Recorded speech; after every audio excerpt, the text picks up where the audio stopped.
Olá, pessoal. Vamos continuar lendo o capítulo 2, cujo título é Nossa Autoridade sobre as Finanças, e vamos agora continuar a partir do subtítulo Jesus derrotou as obras do diabo, inclusive a pobreza e a carência. Existe outra passagem nas Escrituras que nos ajuda a pensar dessa maneira. A minha palavra e a minha pregação não consistiram em palavras persuasivas de sabedoria humana, mas em demonstração do Espírito e do poder, para que a vossa fé não se apoiasse em sabedoria dos homens, mas no poder de Deus. Todavia falamos sabedoria entre os perfeitos, não porém a sabedoria deste mundo, nem dos príncipes deste mundo, que se aniquilam. 1 Coríntios capítulo 2, do verso 4 ao 6. Lembre-se do que lemos em Colossenses 2,15, e despojando os principados e potestades, os expôs publicamente e deles triunfou em si mesmo. Jesus despojou principados e potestades. Se você verificar o rodapé de uma boa Bíblia de referência, verá escrito: ele aniquilou principados e potestades, ele reduziu-os a nada. Em outras palavras, destruiu a capacidade que eles tinham de nos dominar. Portanto, eles não nos podem dominar financeiramente também. Se esses principados e essas potestades estão destronados, por que então ainda dominam o mundo? Porque o mundo não sabe que eles estão destronados e, portanto, não pode agir de acordo. Foi por isso que Jesus afirmou ser ungido pelo Espírito Santo, entre parentes, como nós, para pregar a libertação. Alguém me questionou: o que você quer dizer com pregar a libertação? Pregar aos cativos. Você está liberto. Jesus o libertou. Essas potestades foram destruídas. São poderes derrotados. Filhinhos, sois de Deus e já os tendes vencido, porque maior que está em vós do que o que está no mundo. 1 João capítulo 4, verso 4. Bem, eu estou tentando vencê-los. Alguém me disse: não tente, apenas aceite pela fé o que Jesus fez. Tudo o que ele fez foi por você. A vitória de Cristo é a sua vitória. Glória a Deus. Subtítulo: exercendo nossa autoridade. Por isso, quando o Senhor me disse que eu pedisse o dinheiro de quem precisasse, entendi o que ele quis dizer. Ele pedia-me que eu crescesse e exercesse minha autoridade espiritual na área financeira. O Senhor me disse: o dinheiro de que você necessita não está aqui no céu. Não tenho dinheiro algum aqui comigo. O dinheiro de que você precisa está aí embaixo. É Satanás quem o está impedindo de consegui-lo, não eu. Satanás permanecerá aí até que termine o tempo de Adão. Então, graças a Deus, Satanás será colocado no poço sem fundo por um tempo, para depois finalmente ser lançado no lago de fogo. O Senhor me disse: não ore pedindo dinheiro como tem feito. Tudo aquilo de que precisar, peça em nome de Jesus. E então diga a Satanás que tire as mãos do seu dinheiro e aos espíritos ministradores que façam com que todo o seu dinheiro vá até você. Isso aconteceu em 1950.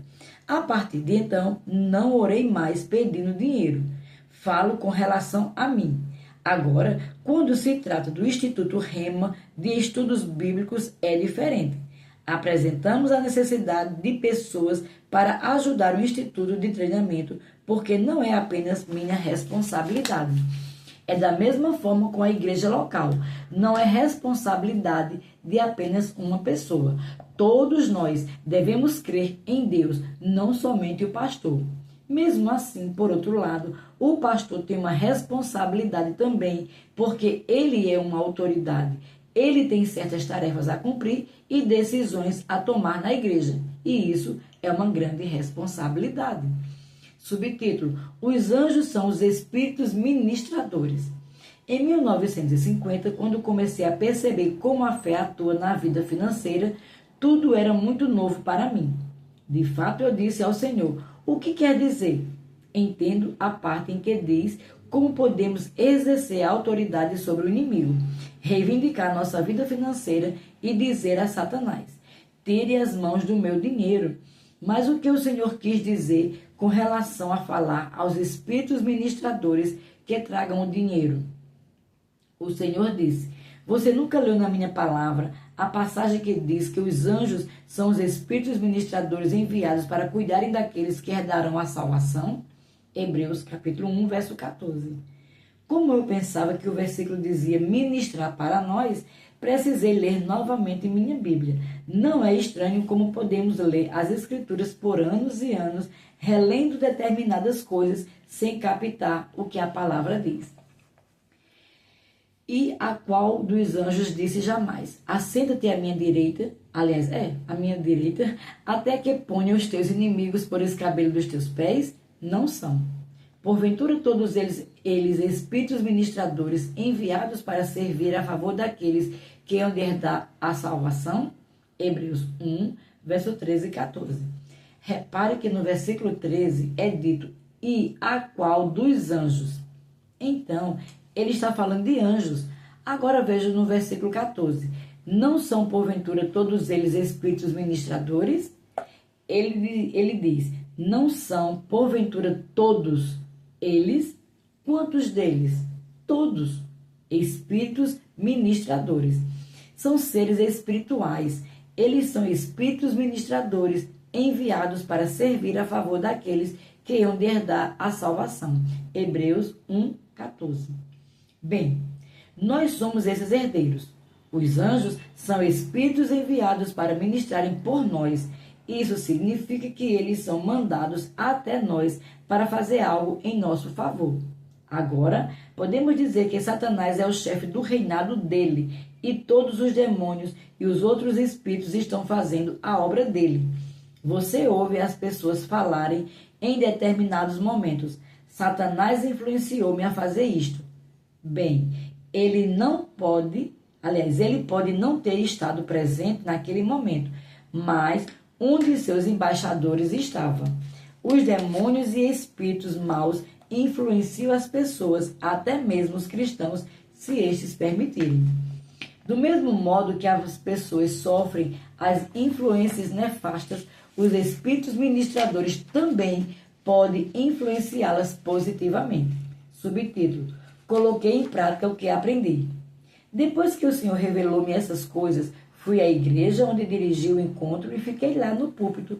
Para ser honesto, por ter sido uma revelação completamente nova para mim, minhas pernas tremiam. Eu tremia, mas não como alguém que estivesse com medo de uma serpente ou uma tempestade. Refiro-me a um temor santo, reverente. Lembre-se do que o apóstolo Paulo falou: eu estive convosco em temor e em grande tremor.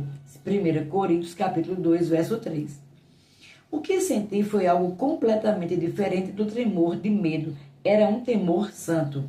Veja, o que o Senhor me mostra era algo totalmente novo para mim e minha mente ficava dizendo: isso não vai funcionar.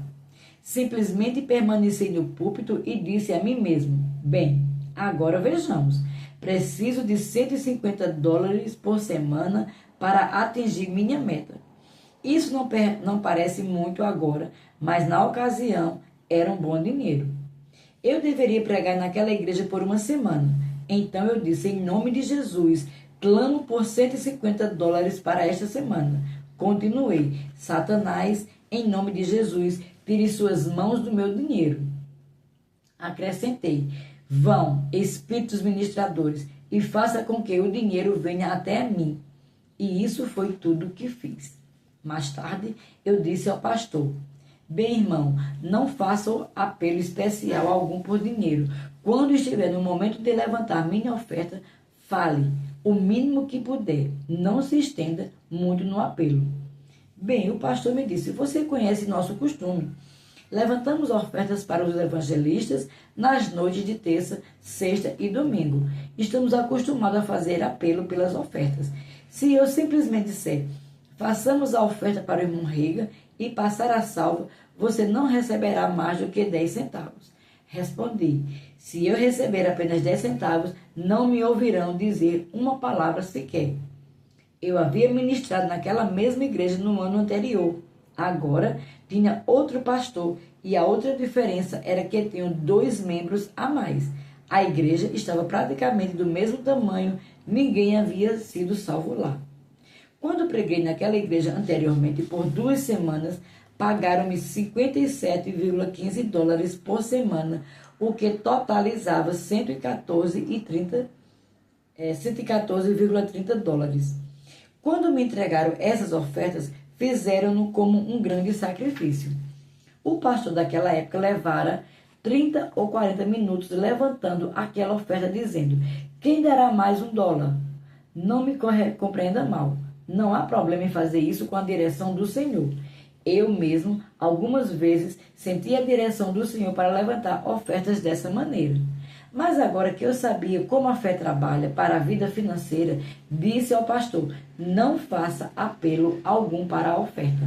Bem, se você quer assim, disse o pastor, eu quero assim. A reunião começou e prosseguia bem quando o pastor me perguntou: você poderia ficar por mais um tempo? Eu respondi: tenho uma outra reunião em breve, mas eu pretendia tirar uns dias e ir para casa antes dos encontros. Mas com o passar do tempo, ele convenceu-me a ficar até a noite da quarta-feira da semana seguinte, o que nos daria cerca de 10 dias de reunião. Então mudei o valor pela qual clamava. O que eu precisava para atingir minha meta, em lugar de $150, agora eu clamava por $200. Não orei por isso. Clamei o que necessitava em nome de Jesus e disse: Satanás, tire as mãos das minhas finanças. Então, continuei. Vão, espíritos ministradores, façam com que o dinheiro venha até mim. No final do encontro, o pastor contou as ofertas recolhidas para mim e o valor somado era de $243,15. Ele estava surpreso. Isso é mais do que eu jamais vi, ele disse. Nunca recolhemos tanto e sem apelo apenas passávamos a salva. Minha experiência de vivenciar a prosperidade não aconteceu do dia para a noite. Daquele momento em diante, comecei a fazer o mesmo pedido para cada pastor onde eu pregava. O resultado foi o mesmo. Sem ênfase ou pressão, o valor das ofertas começou a aumentar e todas as necessidades de minha família e de meu ministério passaram a ser cumpridas. Comecei a praticar a revelação que o Senhor me tinha feito. Quando receber uma revelação de Deus, não saia pregando-a imediatamente, mesmo o Senhor tendo feito essa revelação a mim em 1950, só comecei a pregá-la 4 anos mais tarde, em 1954. Subtítulo: Prove todas as coisas. Se você receber qualquer revelação de Deus, meu amigo, verifique se ela está de acordo com a palavra e aplique-a em sua vida antes de começá-la a pregá-la. Se não funcionar para você, não funcionará para quem quer que seja. Só então, compartilhe sua revelação com aqueles que estão acima de você e são mais amadurecidos no ministério. Em dezembro de 1954, dirigi o encontro para o irmão A.A. Sweet, em Nova Jersey. Ele era um ministro de uma Assembleia de Deus e um presbítero executivo dessa denominação.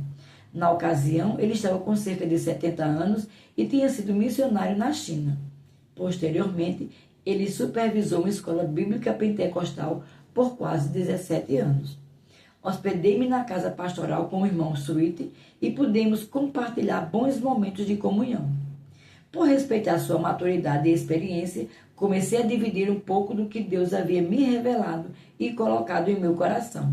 Depois de um tempo, ouvindo-me, ele falou: vejo que o Senhor esteve falando com você. Recebi essa revelação em 1911 na China. Ele entregou suas anotações sobre prosperidade a mim. Elas coincidiam perfeitamente com o que me havia sido revelado pelo Senhor. Mais tarde, escrevi um livro com o título Redimidos da Miséria, da Enfermidade e da Morte, fundamentado em parte nas excelentes anotações de estudo cedidas pelo pastor Swift. Quando as reuniões na igreja do irmão Swift terminaram e me despedi desse respeitando o homem de Deus, ele me disse: irmão Reagan, pregue essa mensagem onde quer que você vá. Assim, comecei a incluir uma mensagem sobre prosperidade em algumas de minhas reuniões de avivamento, em alguns lugares, a mentalidade de pobreza estava tão fortemente arraigada que minha pregação não era bem recebida. Mas em outros, as pessoas ficavam intrigadas e famintas pelo que a palavra dizia sobre esse assunto. Havia também grande interesse em alguns dos ministros que encontrei. Certo pastor ouvia-me com extasiada atenção enquanto eu compartilhava o que Deus me revelara sobre como os cristãos podem clamar por suas finanças, tendo como base a palavra.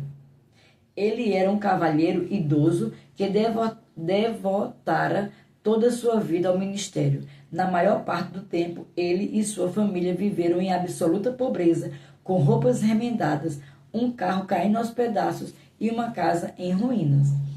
Enquanto eu falava, seus olhos encheram-se de lágrimas que rolaram por sua face. Compreende isso, meu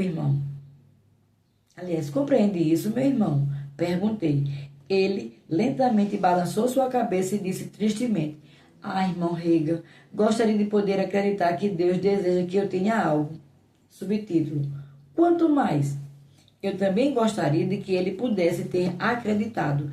Ele era um bom homem honesto e sincero. Quem sabe do que ele teria sido capaz de realizar para o reino de Deus se tivesse obtido mais recursos financeiros.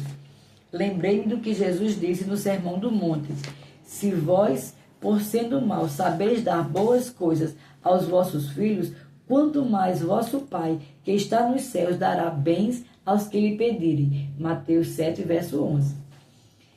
Que pais desejam que os filhos vivam em total pobreza, passando necessidade? Nenhum, pois dariam a própria vida para verem seus filhos receberem uma boa educação, um cuidado especial e a terem mais do que eles próprios. Os pais querem que sua prole desfrute de coisas boas. Jesus disse: vocês acham que Deus faria menos por seus filhos do que um pai na terra? Não. Ele dará boas coisas àqueles que lhe pedirem. A fé em Deus e na ação da sua palavra sempre traz resultado. Poderia contar-lhes muitas histórias de como a palavra atuou em minha vida, mesmo sob as circunstâncias mais difíceis. Portanto, para recebermos as bênçãos de Deus, existem duas áreas de ação, a divina e a humana. Lembre-se de quando lemos Isaías 1,19. Se quiserdes e ouvirdes, comereis o bem desta terra. Antes que se possa efetivamente exercitar a fé sobre a vida financeira ou em qualquer bênção de Deus, é necessário querer ser obediente. Depois, é preciso pensar, acreditar, de acordo com a palavra de Deus e caminhar sob sua luz.